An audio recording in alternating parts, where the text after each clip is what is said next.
Oh man, I had the weirdest dream that I wasn't hosting a Blazers podcast anymore. God, that was so weird. Whatever, let's get on Twitter, check the Trailcasters account, and wait, don't have access to the account. What?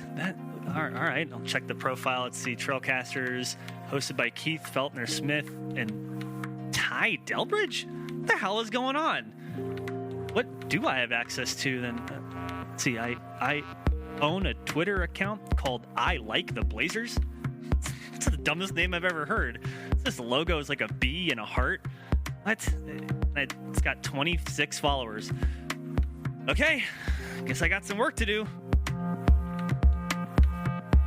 Yo, what is up? You have found I Like the Blazers. I am your host, Brandon Goldner, and I'm excited to bring you episode number 1 with guest Ryan Whitledge of the BlazerTag Podcast. Before we go into the interview, I just have to talk about a couple of quick things, and you know what it is.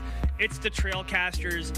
We had 100 episodes, Keith Feltner Smith and I hosting the Trailcasters, and it was an absolute joy. But as you know, I am now doing this, and the Trailcasters is now being hosted by Keith and by Ty Delbridge. If you're not already following them, which you probably are if you're listening to this, you should definitely do it. They have a new format for year 3. They're going to be on YouTube. They're partnering with other podcasts. They are giving away basketball cards again. They have sound effects in the show. It is so much fun to listen to. And now, just as a kind of an independent observer, it's so much fun to hear what they're already doing, what they're going to be doing. So please go follow the Trailcasters. But I do want to talk a little bit about my experience working with Keith, because it was a super important part of my life and my routine. And you know me, I'm a bleeding heart. I'm a soft guy. I like talking about myself. I'll try to keep it brief, but I did just want to say a few words before we got into anything else, because it is important. And that's that I had so much fun doing that show with Keith. We did so much together. It grew so much. Getting to go on NBC Sports Northwest and join them as guests. He is now a producer over there, and you can check him out. Well, behind the scenes anyway, you can check him out. I know that they had an episode of the Blazers Outsiders, and they kind of cut to him, and he's behind the board, which is dope. But I couldn't have asked for a better partner and a better friend to do that work. It meant a lot to me how much energy and time he put into every show. He would plan the show out. He would get the questions all ready and the structure ready. But beyond everything that he did with that, he would get guests. He would have ideas. He'd want to incorporate new things. And it's because of his energy, it's because of his ideas and his creativity and his work ethic that show became what it was. And so it's really exciting to see him continue that with Ty. And so one last thing on this, I just want to say thank you to Keith for 100 episodes with you. 2 years of having a blast talking about the Blazers. It is not going to be the same without you, I have to say. Doing a podcast by myself is a different dynamic, and it's not the same. And that's both a little bit sad and also super exciting for what I'm doing now, what you're going to be doing with Ty and the Trailcasters. So I will be watching. I'm a huge fan, and thank you to Keith. So with all of that being said, we do have Ryan Whitledge on. We're talking 25 minutes. We're going over the Blazers changes. All the players have been lost, all the players that came into the team. We talked a little bit about some NBA rule changes and some changes at the G League, talking about Anthony Simons, Zach Collins, and the insane Western Conference, all of that and more with our guest, Ryan Whitledge of the BlazerTag Podcast, coming up right now. Ryan, appreciate you coming on zero notice. Like, literally couldn't have been any less notice, but I really appreciate it. Thank you. You're welcome. What did I get the message from you about 9 minutes ago? We had to have set a land speed record for getting from the inquiry to the guest.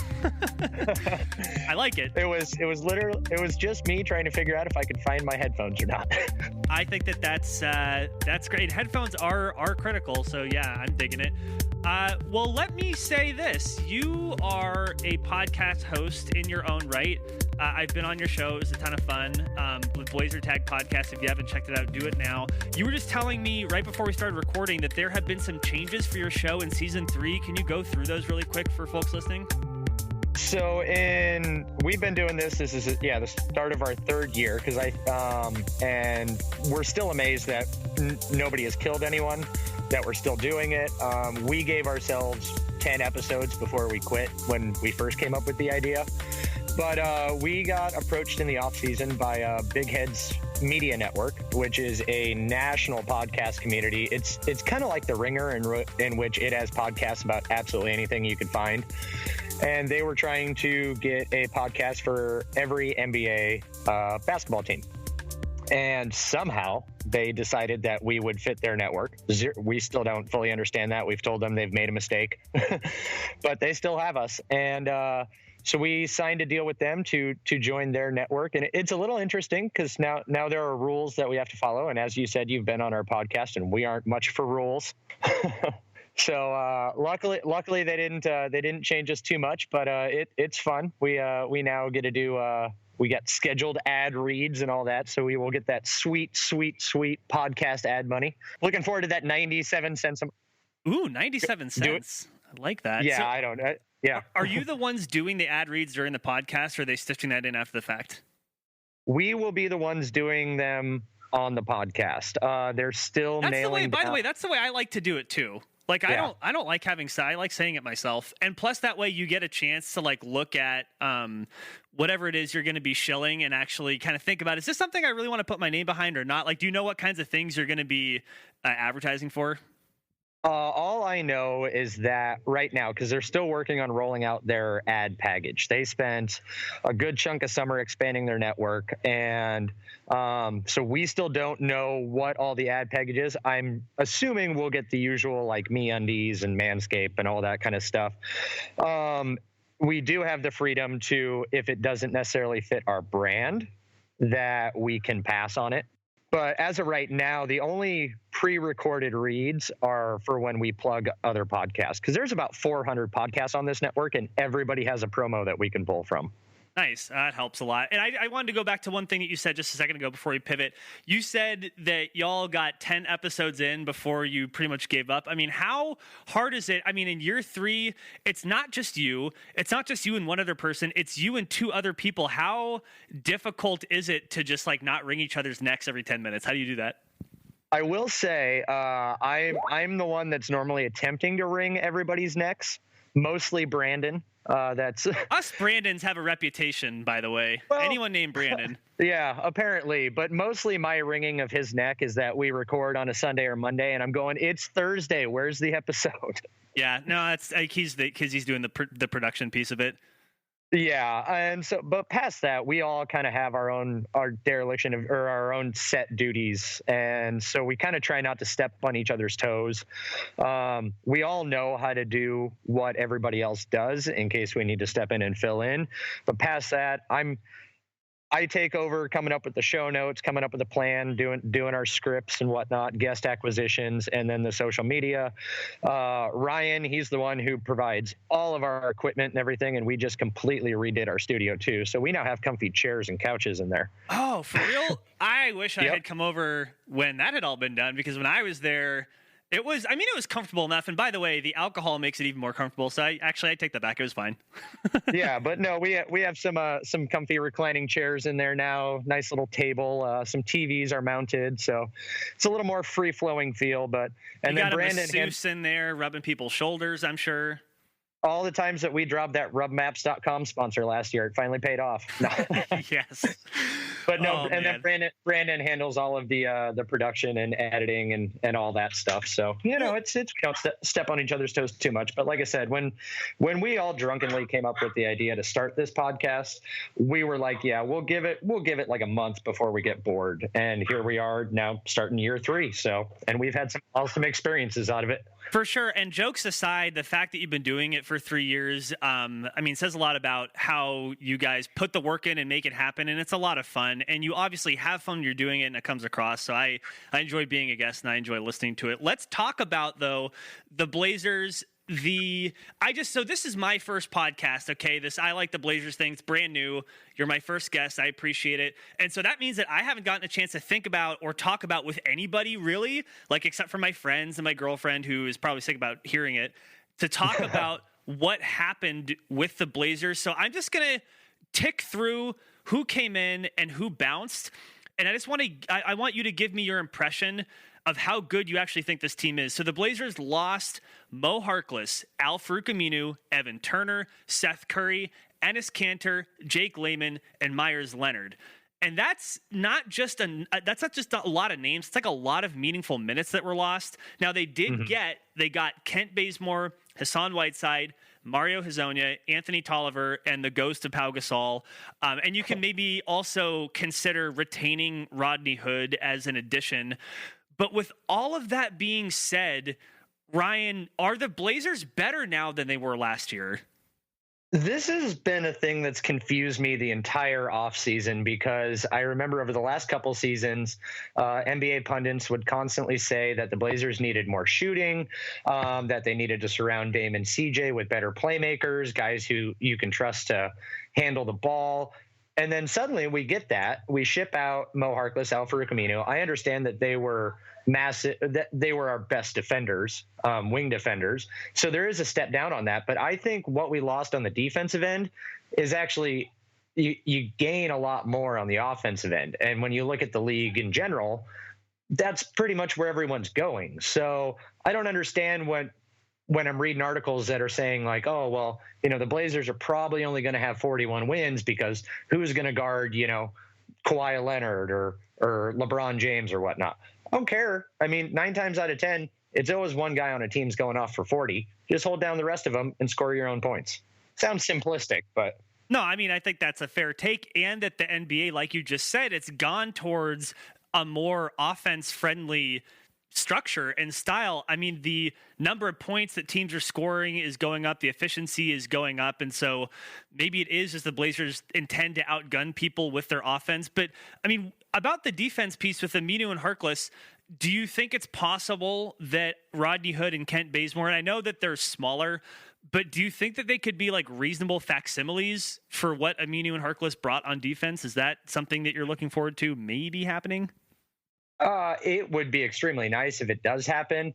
Bazemore, I don't know. I guess I just haven't watched enough of his game, so he's going to be the one that I'm going to have to try to keep an eye on. Hood, he seems to be able to hold his own defensively. He's quick. He's feisty. He can keep a guy in front of him. And sometimes in the NBA, that's all you need to be able to do is just stay in front of your man. So, well, and about Rodney Hood, he has had a weird career, right? Because when he was in Utah, he was a starter. It looked like he was going to be a solid NBA player. And then he, joined the Cavs and sort of petered around a little bit. I'm just wondering if maybe this could possibly be an example, and there's someone else that might fall in this category too that we're going to talk about in a second, but whether Rodney Hood might benefit from whatever like magic Terry Stotts sauce seems to be injected into the veins of players who come to the team. Even Mo Harkless and Al-Farouq Aminu, both of them played way better when they got here. I mean, is it possible that Rodney Hood just becomes magically the player that people thought he was going to be when he was playing in Utah? Maybe not the player that people thought he was going to be in Utah, but definitely more on that end of the scale than what he was in Cleveland. And I think him making the choice in the offseason to stay with the Blazers is kind of proof of that magical Terry sauce or Terry Stotts sauce. Wow, that's a hard statement. Stott Don't ever make sauce. Me say that. Yeah. I want to see a bottle of Stotts sauce in your bag. Yeah, no, that's tough. We're professional podcasts here. Exactly. But no, I expect him to kind of pick up where he left off at the tail end of last season. Now he'll have the whole offseason, study the playbook. He'll have a training camp full year to get integrated. And what he did in the limited time he was here last year impressed me. And so I expect him to expand upon it. If he turns out to be the player everyone thought he would be when he was in Utah, fantastic. Yeah, I'm with you on that. And let me get your opinion. So we rattled off a bunch of names. I'm going to throw in a couple others, not just about the players that the Blazers got, but also players who expect to play a bigger role in this next season, Anthony Simons and Zach Collins. So Ryan Whitledge, among Simons and Collins, and then all the other people that we talked about, Bazemore, Whiteside, Hezonja, Tolliver, Gasol, is there any one or two of those players that you think will either overperform past play experience or overperform expectations, or just one or two of those people that you think will be particularly useful for the Blazers this year?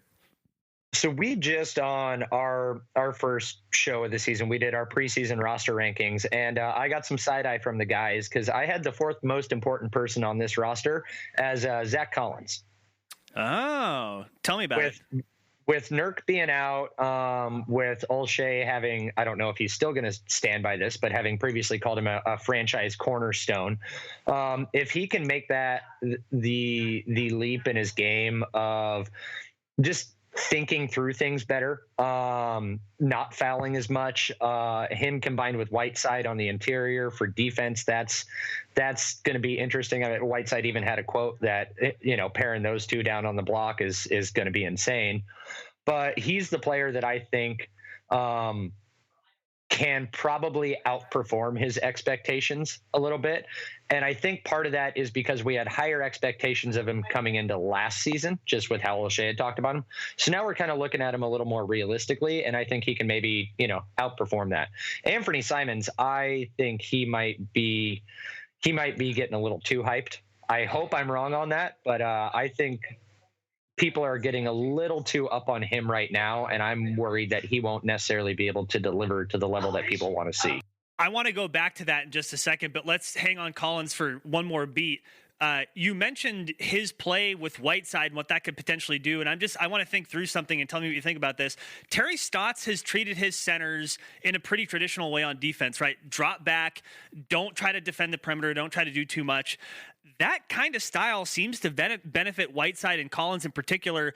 And if you're projecting their starting lineup, are you seeing Whiteside and Collins starting to begin the year? And could that provide like an effective defensive backstop for if the guards get a little leaky and let people get around them? But having Collins and Whiteside there, do you project those two to be the starters to begin the season? I guess I should just ask that. Yes, I do. I've heard talk that Hazonia, and apparently NBA 2K thinks Hazonia is going to be a starting four. Whatever NBA 2K says goes. We know that. Yeah, and so I do not agree with that. I project them being the starters and having them to kind of patrol the rim is going to be amazing. But same point in time, I think Zach will have a little more leeway to roam and kind of get out on the perimeter. He's long and he's quick, and he's had some good sense for blocking guys out even on the 3-point line. So if he can continue to have that quick recovery, that's going to be a great defensive asset to the Blazers paired with Whiteside. I've thought that too. When you watch Collins play, he has good footwork and he's quick enough laterally. It's not like he's a slowpoke. Yeah. Whiteside, if he's out on the perimeter guarding anyone, I might start screaming at the TV. But that would be bad. I mean, that's not going to be good if we see Whiteside floating out to 3 on defense. That's not what we want to see. One more quick thing. I don't want to see him out there on offense either. I don't care what that offseason workout video said. I don't buy those things one bit. Maybe when he said we got shooters, he was talking about himself. One more quick thing about Whiteside, and then I want to talk about Anthony Simons. Whiteside, it's his contract year. Do you think that he plays a little bit better this year? Maybe it's a different system. It's a different culture. He's friends with Damon CJ. It's a new team. He knows his contract is up. Do you think that he plays maybe a little bit better this year than he has in years past? Absolutely, because he also has a reputation to mend because as it's been sold, he was kind of shipped out of Miami because, he was kind of a malcontent and didn't work hard. And so they couldn't wait for him to leave. I mean, they seriously were super stoked about it. Exactly. And so I'm normally excited for any player in a contract year, but I'm doubly excited when it's a player in a contract year who all has a reputation to mend. So I expect him to be on his best P's and Q's and put up probably one of the best seasons of his career. I'd be so hyped on that. The sad part is that most of us expect him to not hang around after the trade deadline, depending on how Nurk is when he comes back. So if he's playing at that level, then that's a fun question for Olshey of, do you keep him and let that contract just walk out the door at the end of the season? Or do you kind of sacrifice whatever kind of great play he's giving you and just say, okay, but Nurk's back, so we're going to go with this? Well, there's a whole another podcast worth of content that we could get into about potential trade partners and who the Blazers might want to get back in a deal like that, but we're going to leave that for another day. Anthony Simons, you said a minute ago, you think he might be too hyped. Why do you think that? And why do you hate Anthony Simons, sir? I don't hate the man. Let's not put. I don't need the internet aggregators coming after me for hating Anthony Simons. He's got a beautiful logo too, by the way. I might have to buy some ant gear.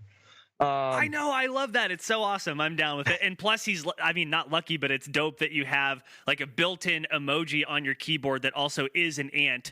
And I've been using that to describe Anthony Simons kind of a lot this offseason. So yeah, no, good branding from his team. Exactly. But I don't know. I'm kind of torn on this because I try not to buy when an executive or a coach comes out and tells you how awesome this guy is in practice. And then we're like, oh, but we never get to see him on the court unless it's blowout time or game 82 of last year. Remember how much Mike Rice hyped up Alan Crabb in his first year? I will never forget that. Mm-hmm. I thought Alan Crabb was like the second coming of like Jerry Stackhouse or something based on how Mike Rice was talking about him. And I'm fairly certain that Alan Crabb probably sent Mike Rice a fruit basket when he got that contract extension because he was leading that hype train. The fact that Dame and CJ are talking good things about Anthony Simons makes me kind of curious on, okay, can he deliver? He's going to be given the minutes, I believe, right away.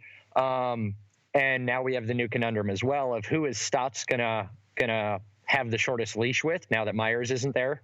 But it's just, I don't know. There's just way too much talk out there of him being the next big thing, especially with this team that I think maybe people are setting their expectations higher than what they should. If he can give us just what Seth Curry did last year, I think that is a perfect line of demarcation for him. But I'm also worried that if that's what he gives us, people are going to think that he's underperforming.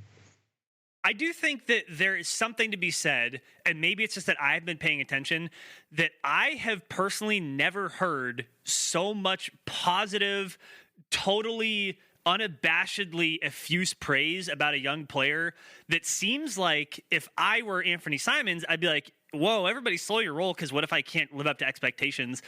But I have not heard this much coming from the team. And if you listen to the Rip City Report with Casey Hold on Joe Freeman, Casey was talking about too, behind the scenes, it's not just something that's being reported by people. And of course, he's a reporter. He works for the team, so maybe that's a moot point. But if you take him at his word, he's like, no, they're genuinely stoked about this guy. And the comparison to Seth Curry, I mean, they're different players. The thing that I'm wondering is, so if Anthony Simons is your backup point guard, I just don't know how many minutes there are really going to be for him. And I mean, you have Dame and CJ who are all already kind of close enough in skill and in size that I just don't honestly see how there are going to be enough minutes for him to shine as much as he would on a different team that might need a guard more than the Blazers do. Yeah, and I don't know. I'm thinking we might end up seeing it right away, probably within the first couple games of the season. I'm expecting to see Anthony come out and play the point. And if that doesn't start working out as well, we're going to see more of that stagger with Dame and CJ kind of handling that point. Maybe Anthony running off ball a little more, playing the two guard spot. But I don't know. It's just for me, for lack of a better term, I get flashbacks to like Martell Webster. We heard great things about him. And how many times did we want to wring our hens? I remember being in some Blazers Edge forums, and some people were like, this is the second coming of Michael Jordan. And that was a little extreme as it turned out. I haven't heard anything about that about Simon. So I guess that's good. I have heard some comparisons of Dwayne Wade. You can find that in the deep dark corners of the internet. So I think that's just a little quick. I mean, if Anthony Simons can be a productive rotation player, I think that's a win. And again, the way that the Blazers are set up structurally with Dame and CJ, I just don't know where there's room for him. Like, let's say that he is just this incredible borderline all-star or better player. How is he going to become that in Portland? I don't see how that happens. But let me ask you just a couple rapid fire is the wrong term, but just a couple quick questions. The Blazers, lots of change. They're good.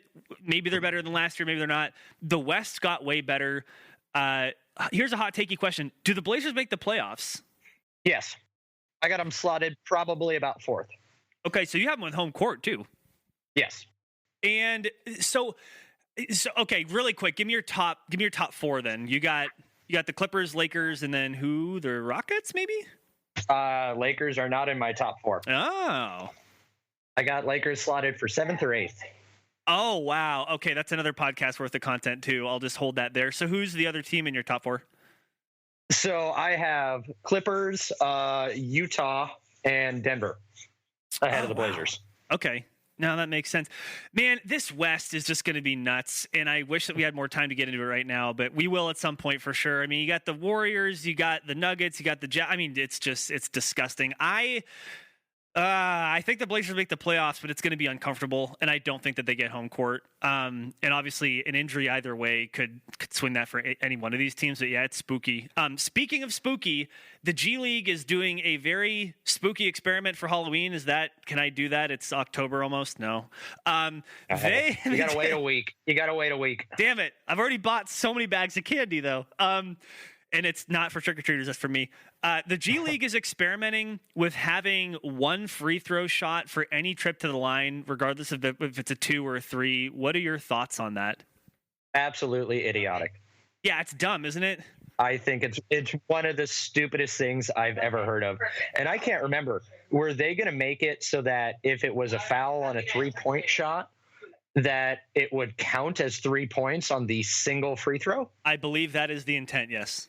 That makes it even more idiotic in my mind. And so, the reason given was to speed up the game. I honestly have never been watching free throws, been like, man, I wish those free throws would go by faster. That's not what does it for me. It's the reviews, it's the TV timeouts. It just seems like it's a bad solution in search of a problem that doesn't exist. I really hope that doesn't make its way to the NBA. I know that oftentimes these rule changes are kind of like trial balloons for the NBA to try something in the preseason or summer league or something. I don't want to see that. I think that's super odd too.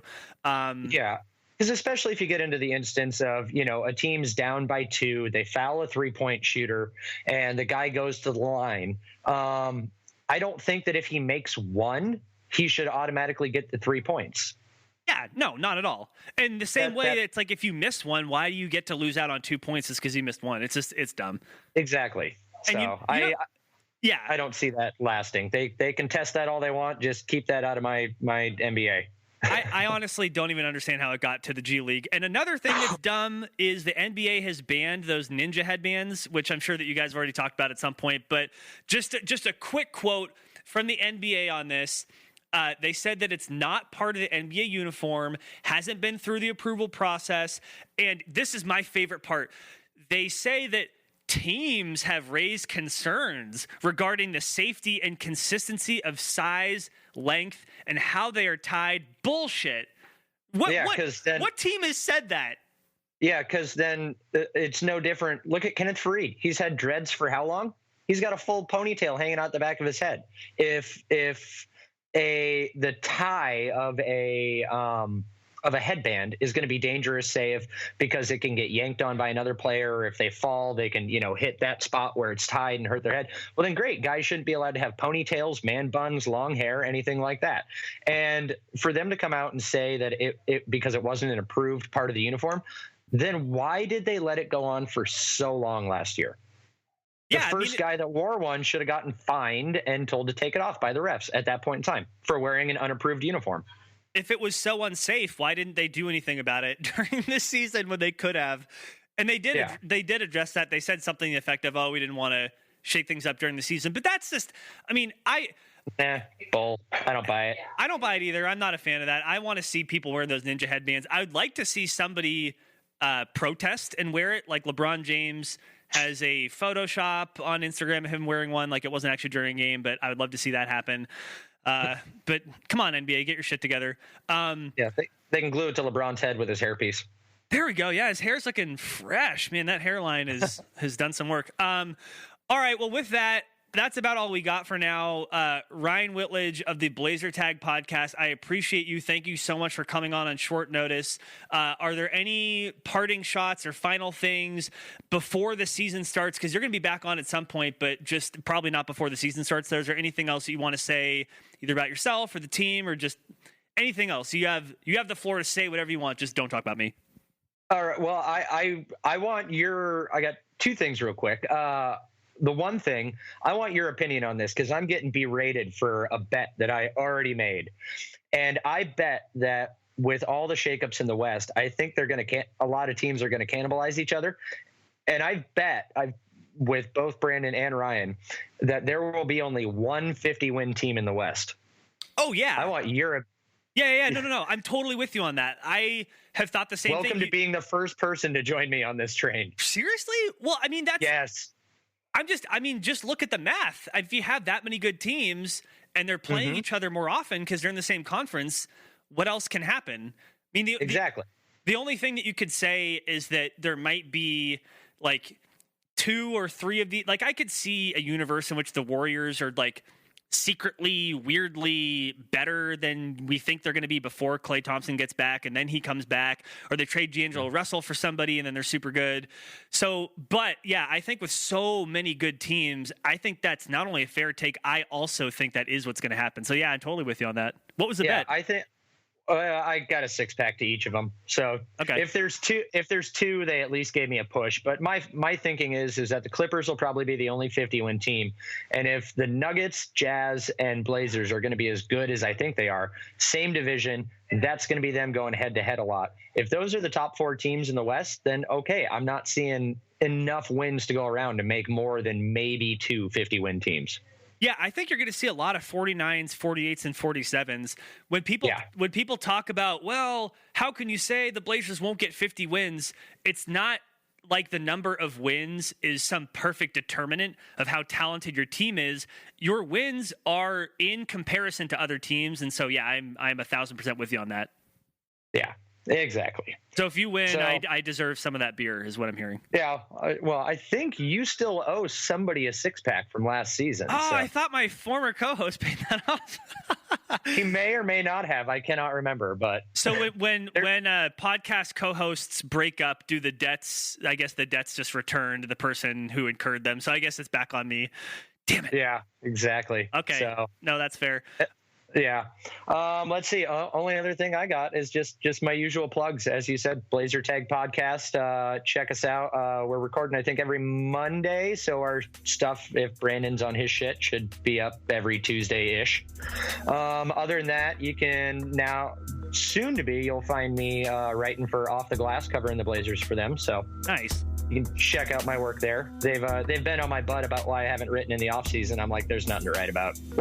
I was like, I can give you like 100-word article if you want, but yeah, I am still like 70% done with a piece about the 2000 Western Conference Finals, which tells you how little there is to write about. I can't bring myself to actually write about like the headbands or the free throw rule. It's just, I don't know. Exactly. There's nothing enough that piques the interest. I got a season preview piece I'm working on for them, and that'll be coming out shortly. But that'll be my debut. So those are the places you can find me. Right on. And the season keeps getting longer and longer. We have preseason games coming up in like 3 days, which is wild. But all right, with that, Ryan Whitledge, again, thank you very much. Appreciate you joining. Oh, no problem. Thanks for having me on. I'm just glad that my headphones were charged enough to make this happen. So am I, my friend.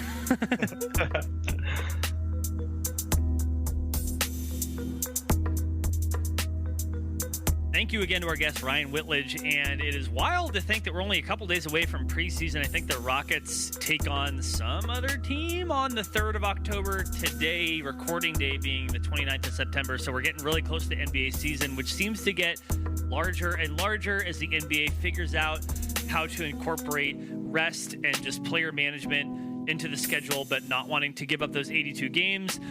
We are almost back to Blazers basketball, and that means that we're going to be having questions all year. We appreciate everybody who wrote in. As we did this week, we will continue. If you follow us at I Like the Blazers on Twitter, and you look for a tweet that's going to have a picture of a basketball card, and you follow us and you retweet it and you reply with a question, you will A, get on the podcast, and B, be entered to win that card today. The card is an Anthony Simons rookie card, and I'm stoked to give this away. And so with that, let's get into our questions. The first one up from D. Kendall at Smith Rock Avenger asks, favorite iteration of Dame's shoes? For me, I think it's a Dame 4s, but I did walk down the aisle of my wedding in a pair of the 1s. Wow. Walking down the aisle of your wedding in Dames. That is unbelievable. That is a level of commitment that I don't have, and actually super, super cool. My favorite okay. So today, when I play basketball, I had the Dame 5 Sugar G's. It's those mint green ones. You know what they look like. Very distinctive.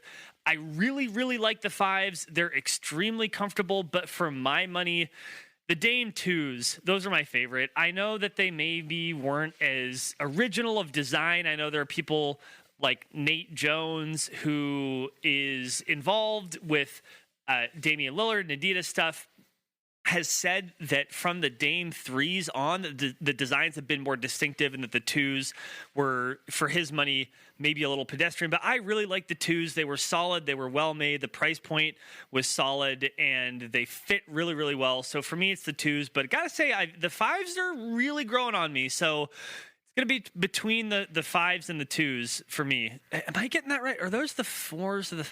Oh, geez. Now I have to look. Yeah, the 3s. Yeah, I have. Okay, sorry, I'm confusing myself in the podcast. The ones I don't have, I have 2 pairs of the 2s. I have 1 pair of the 3s.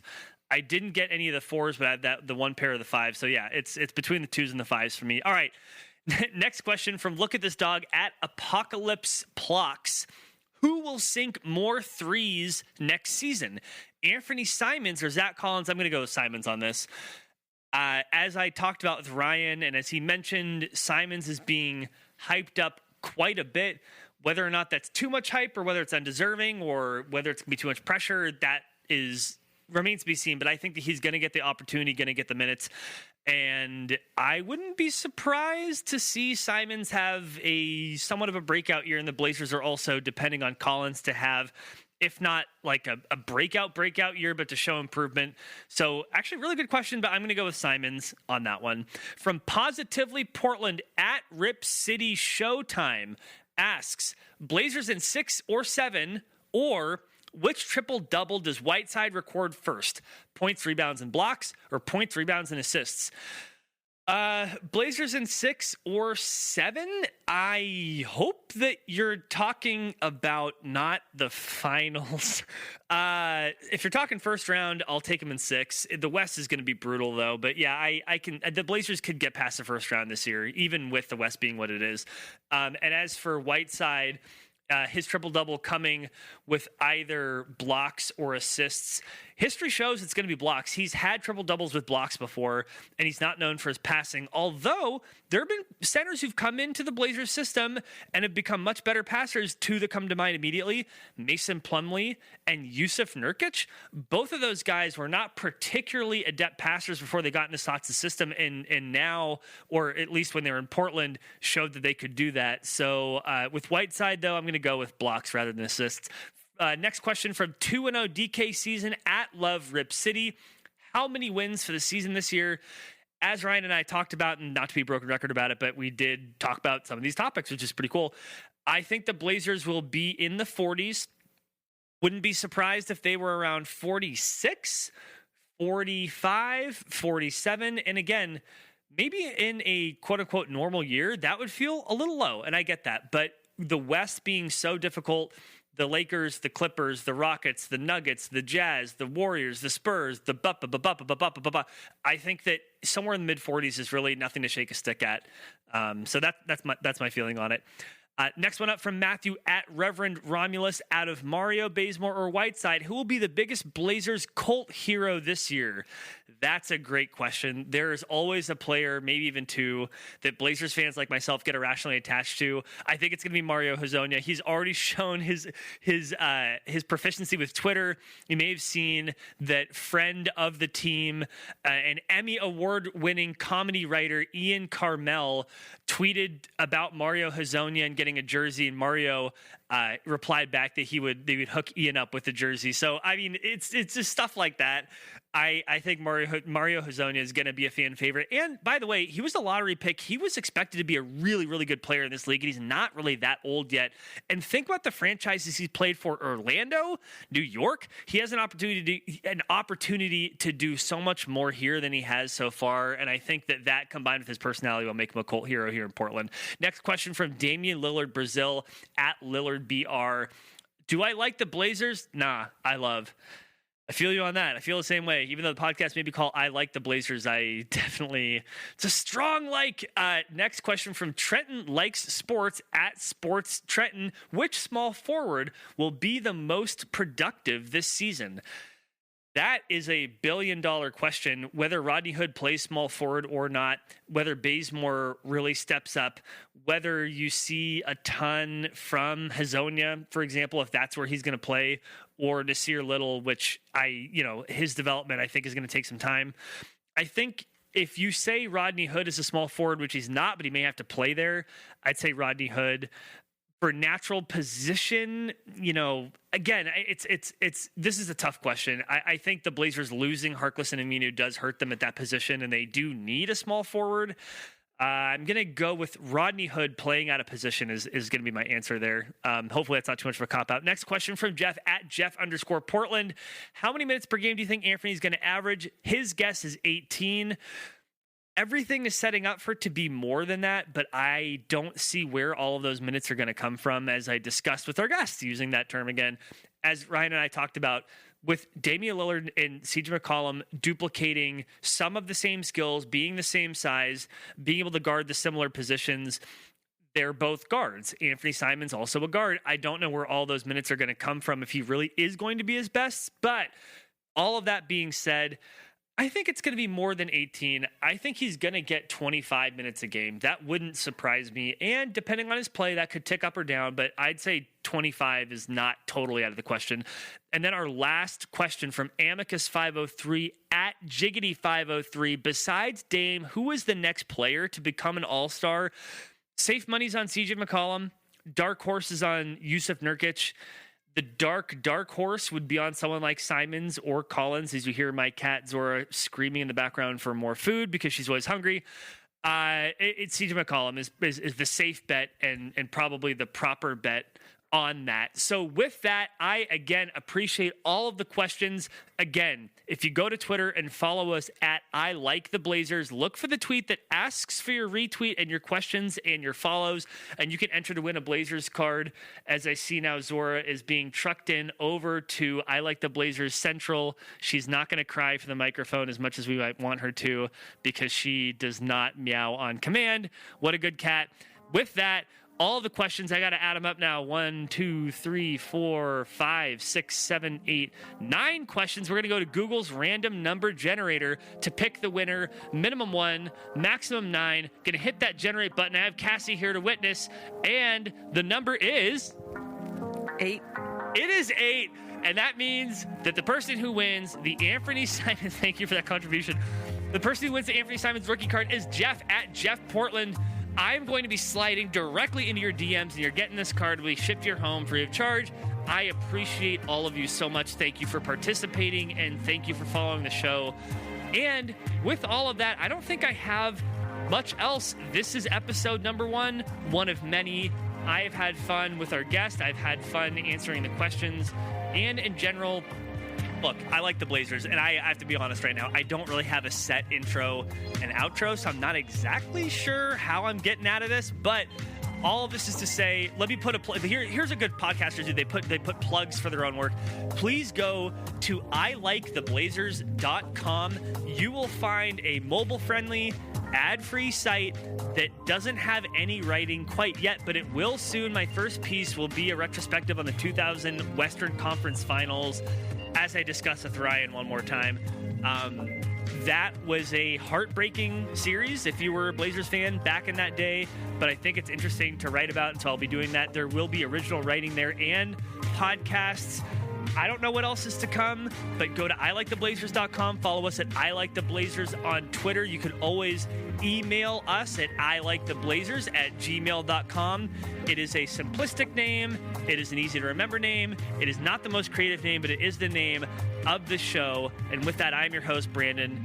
Thank you all. Until next time, see you soon.